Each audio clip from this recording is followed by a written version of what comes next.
decíamos, viene invitado por Prieto Telenti Abogados. Va a impartir una conferencia este sábado a las 12 de la mañana en el Palacio de Congresos del Recinto Ferial Luis Sadaro, bajo el título Educar es saber decir no a tiempo. Hablamos del juez de menores de Granada, don Emilio Calatayud, que ya nos escucha al otro lado del teléfono. Muy buenos días. Hola, buenos días. Nos sirve de excusa estupenda esto de que vaya a venir por Gijón para charlar con usted de estos temas que de uno u otro modo nos interesan a todos, ¿no? Porque todos somos hijos y muchos de los que nos escuchan desde luego son padres, quizá aún no tienen a sus hijos en edad de que tengan problemas, pero esto de la educación va desde el principio, y esto de decir que no también tiene que establecerse estos límites desde que se comienza a educar a los hijos, ¿no? Desde que son pequeñitos. Desde que nacen, y además la primera prueba de fuego es cuando metemos al niño que es recién nacido, lo metemos en la cama a dormir o estar con los padres y lo pasamos a la cuna, empieza a llorar, ya está diciendo que él quiere estar con los padres, o sea que desde ese momento ya está poniéndonos a prueba. Por eso mi consejo es que el niño tiene que estar en su cuna y, si es posible, en su cuarto, y cuando llore, pues nos está haciendo una llamada de atención. O sea, desde el mismo momento en que llega el niño a este mundo ya hay que empezar a educarlo y, en fin, y ser firmes en una postura. Sí, porque ellos van buscando dónde está el límite de los padres, ¿no? Claro, van buscando dónde me dicen que no. Siempre, Ellos buscan dónde me dicen que no, mis padres, ¿no? Exactamente, y ahí nos someten a prueba desde el primer momento. Y el consejo es que sea acertado o desacertado, pero que el matrimonio estén los dos de acuerdo. Porque una de las causas de más separación es el no estar de acuerdo en la educación de los hijos. Sí, O sea que hay que saber decir que no, pero que el matrimonio estén de acuerdo en la misma postura o en el mismo sistema educativo de nuestros hijos. Hay que hacer equipo, que decimos algunas veces. Porque si no juegan uno con papá, con mamá, con tal cual, y empiezan a someterte a tal, es que papá, es que mamá, es que me dice que...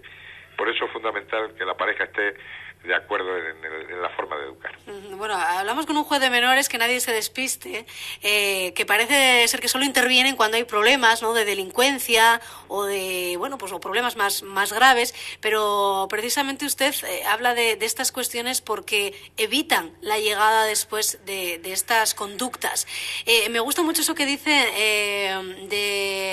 de algunas de sus afirmaciones que hablan de que el padre no tiene que ser exactamente un amigo, sino un padre, ¿no? O la madre no tiene que ser una amiga, sino una madre, y que se ha pasado de un extremo a otro. Aquello que nos contaban nuestros padres, no, pues a mí me daban un azote y pa'lante, o en el colegio me daban las uñas con una regla y esto es lo que había. Y ahora, claro, se ha pasado de un lado al otro. Sí, hemos pasado del padre autoritario al padre colega.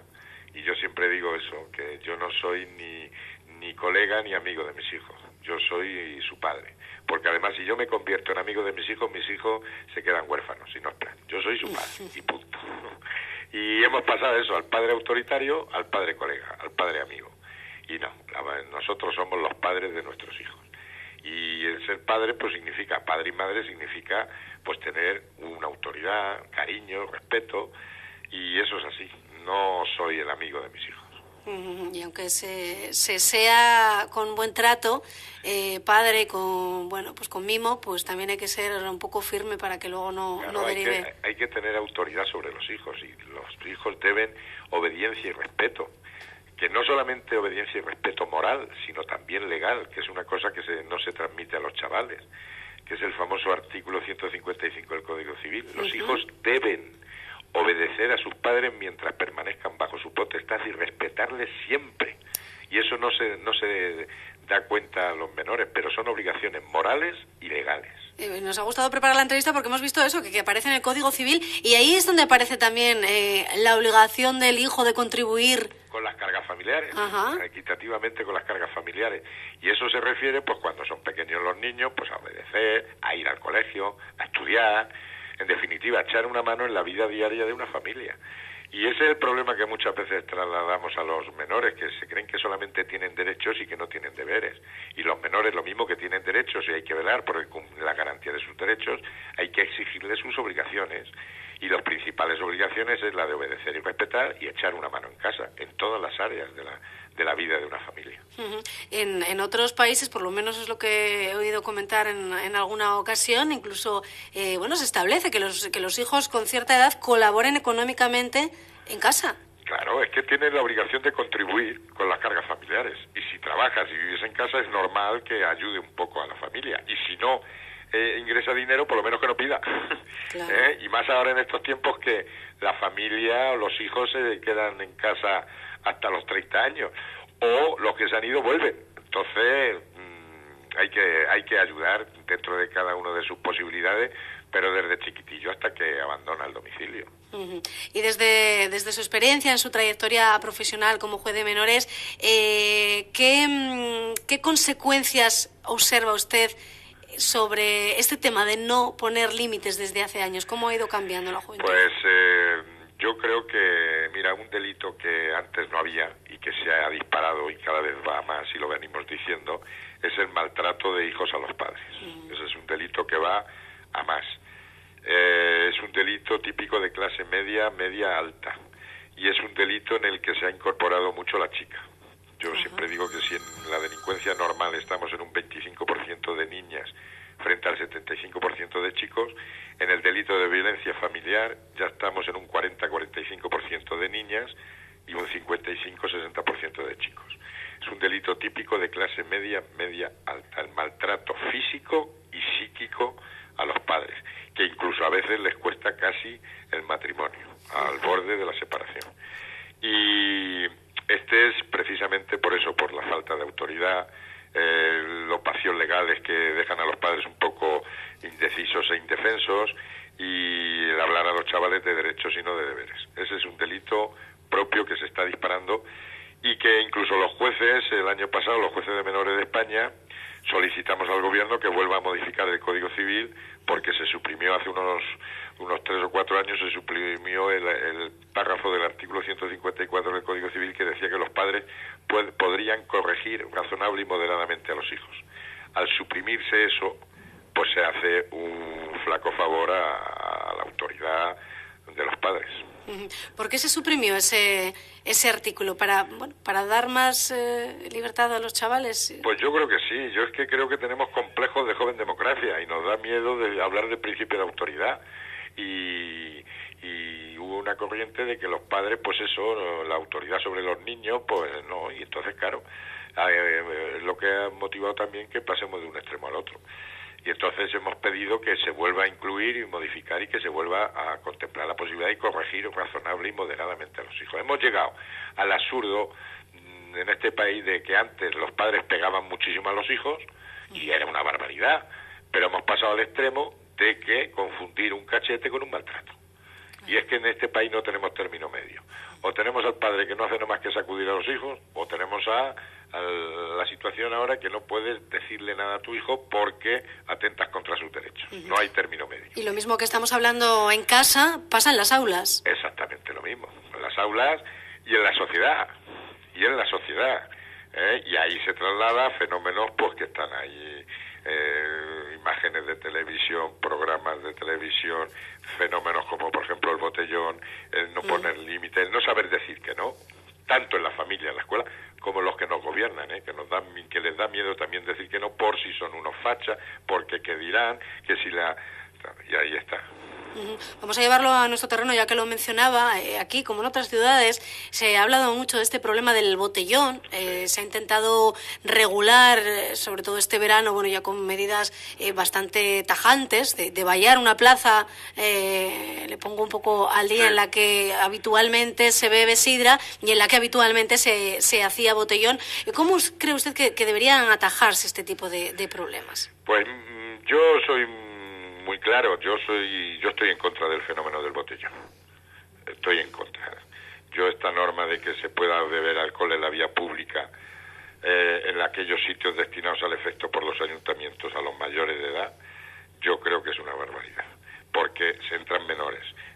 Se puede beber, y de hecho se bebe, pero que se beba como toda la vida se ha bebido en los bares. Y ya está. Nosotros en Granada tenemos un problema muy serio, que es el botellón. Nosotros en Granada durante todo el año tenemos de 5 a 10.000 borrachos en la vía pública en una zona todos los fines de semana. Hace unos años en Granada tuvimos el día de la primavera 80.000 borrachos en la vía pública. El día de las cruces 55.000 borrachos. Y todos los fines de semana tenemos de 5 a 10.000 borrachos semanales. Cada fin de semana. Eso es una auténtica barbaridad. Yo echo de menos, y ya hablando de menores, echo de menos ese afán protector que tiene el legislador respecto del no fumador, que ya no puede fumar en ningún lado. Y yo soy fumador, yo soy un drogadicto de la nicotina.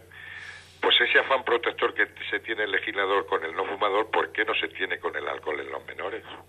¿Por qué no se hace ese celo de vigilancia y de control? Ya tenemos chavales que con 12 y 13 años empiezan a tener problemas de consumo y problemas de abuso del alcohol, que el alcohol es una situación de riesgo y que después nos lleva a otras situaciones. Entonces, ese afán protector que tiene el legislador con el no fumador, yo lo que pido es que se tenga lo mismo con el alcohol en los menores. ¿Y usted cree que la prohibición del botellón tal cual, algo que se ha barajado aquí en nuestra ciudad, en Gijón, sirve de algo? Yo creo que sí, sí es cuestión de cambio de mentalidad. Que se beban los bares como toda la vida se ha bebido, que se beban los bares. Si es que nos estamos convirtiendo no solamente en Gijón en el problema del botellón o Granada, si es que nos estamos convirtiendo España con esta hipocresía en el botellódromo de Europa. ¿Qué está pasando por la zona de Cataluña con todos los extranjeros que vienen, los jóvenes, a emborracharse aquí? Entonces, yo creo que lo mismo que han prohibido el tabaco, que me parece muy bien que no se fume en los espacios cerrados, ¿por qué no se prohíbe el botellón? ¿Por qué no se prohíbe? Si es que se beba en los bares. Y beber en los bares supondría que los chavales no harían tanto gasto y no tendrían acceso a los bares por la prohibición de la edad mínima, claro. Claro, si no puedes beber, pues no bebes. Y si bebes, bajo la responsabilidad de tu padre y que te invite tu padre. Es que dicen que se bebe más caro, mejor así se bebe menos. Es que hay que socializar a los niños. Toda la vida nos hemos socializado y no había esos fenómenos. Son contradicciones y situaciones de riesgo. Entonces, hay que saber decir que no. Y yo creo que el alcohol es un tema muy serio cuando estamos hablando de jóvenes. Yo puedo decir que yo tengo chavales con 16, 17 años que han empezado a beber con 12, 13 años, que cuando llegan a los 16, 17 años no solamente beben, fuman, consumen sustancias y tal, y empezamos a tener unos problemas mentales de salud mental impresionantes. Claro. Entonces, yo lo que digo es eso, lo mismo que se prohíbe el fumar, se prohíba el beber en la vía pública. También quizás eso sea un poco reflejo, ¿no?, de lo que ven en casa. Quiero decir, claro, el ocio en España va muy ligado a todo esto de lo que estamos hablando. Hombre, eso por supuesto. Nosotros tenemos la cultura del alcohol metido en el cuerpo, si eso está claro. Pero el alcohol es una droga. Pero a lo mejor como tenemos la cultura del alcohol en España metida en el cuerpo, pues no podemos llegar al acuerdo que es una droga. Pero no creo que haya ni ningún ingeniero ni ningún parado que no me reconozca que el alcohol es una sustancia muy peligrosa para un menor de edad. No creo que haya nadie que no piense eso. Entonces, si eso llegamos al convencimiento, oye, pues vamos a limitar. Vamos a quedarnos con algo en positivo, que le he leído decir que con esto de la crisis, por verle algo en positivo y no negativo, ha bajado la delincuencia, ¿no? Por aquello de que hay mayor control familiar, porque están los padres más en casa. Pues mire, yo creo que han bajado la delincuencia por 3 causas. Primero, porque los niños han vuelto a la escuela. Ajá. En la época del 2007-2008 teníamos chavales con 16 años más brutos que un arao, que abandonaban la escuela, se iban a la obra a ganar 1.200, 1.400 euros. Eso eran bombas de relojería, porque chavales sin ninguna formación, con 1.200 euros al mes o 1.500 euros al mes, eran bombas de relojería. Esos fueron los primeros que cayeron en la crisis. Y gracias a Dios, esa gente se ha dado cuenta que la única forma de salir adelante es estudiando.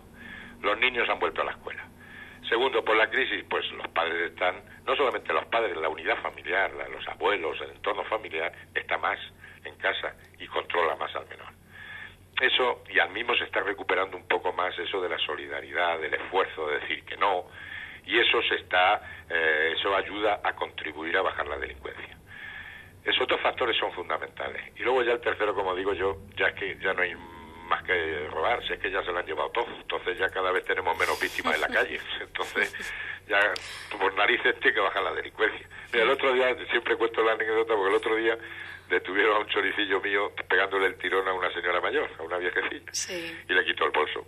Y el chorizo salió corriendo con el bolso. La policía fue detrás y trincó al chaval. y le hizo abrir el bolso. ¿Sabes lo que llevaba el bolso? Pobre. Pues un gato muerto que llevaba la virgencilla para enterrar. Pues le digo, si es que cada vez hay menos víctimas, ya por narices tiene que bajar la delincuencia. Pensé que me iba a decir que unos caramelos, pero no, la anécdota era todavía... Claro. Entonces, está bajando la delincuencia. Claro. Sin embargo, está subiendo dos delitos. Uno, el maltrato a los padres, que también no es motivo de la crisis porque ya estaba disparándose, pero ahora se está disparando mucho más. Y luego otro delito que está subiendo entre los menores es las cuestiones de los móviles, del internet, de las redes sociales, las amenazas, los chantajes, las coacciones. Eso también es otro típico delito de la clase media, de los chavales. Pues Emilio Calatayud, la verdad que estaríamos hablando aquí un buen rato más, que hay temas bien interesantes. Muy bien. Pero bueno, emplazamos a quien quiera escucharle al sábado, a las 12 de la mañana estará en el Palacio de Congresos de aquí de Gijón, del recinto ferial Luis Adaro, para charlar sobre estos y otros temas, bajo el título Educar es saber decir no a tiempo. Seguramente es un buen consejo para quien tenga hijos en casa y evite muchos problemas después, que estos chavales que no aceptan frustraciones porque nunca se les ha dicho que no, y se les ha negado nada y después... Sí, es que estamos haciendo una juventud muy light. Y luego la tele, nos vamos a meter en harina un poco tal, ¿no? Que sí. Le he leído decir que la televisión no refleja la juventud, sino que la está creando, y estoy muy de acuerdo con eso. Está creando una juventud, no refleja la juventud. Por eso yo estoy pidiendo que sería bueno, ahora que está de moda la palabra los pactos, el pacto, que se llegue a un pacto por el menor.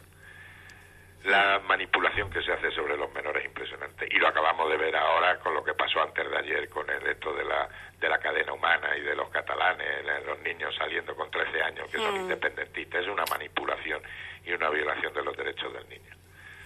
Entonces, se habla mucho de proteger a los menores, pero se están violando constantemente los derechos de los menores. Por eso es necesario llegar a un pacto por el menor. Tema de las edades para mantener relaciones sexuales, tema de las edades para contraer matrimonio, la mayoría de edad, todos esos nos hace falta llegar a un acuerdo.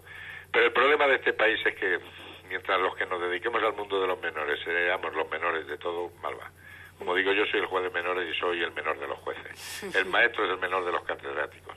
Y el político de menores es el menor de los políticos. Es el jovencillo o la jovencilla que acaba de llegar al ayuntamiento y dice, tú venga para servicios sociales y familia y demás. Sí. Ya conforme van ascendiendo le van dando urbanismo, tal, en fin, carteras con más peso, ¿no? Exactamente. Mientras no creemos que lo más importante son los niños, más nos va. Que es nuestro futuro, pero bueno.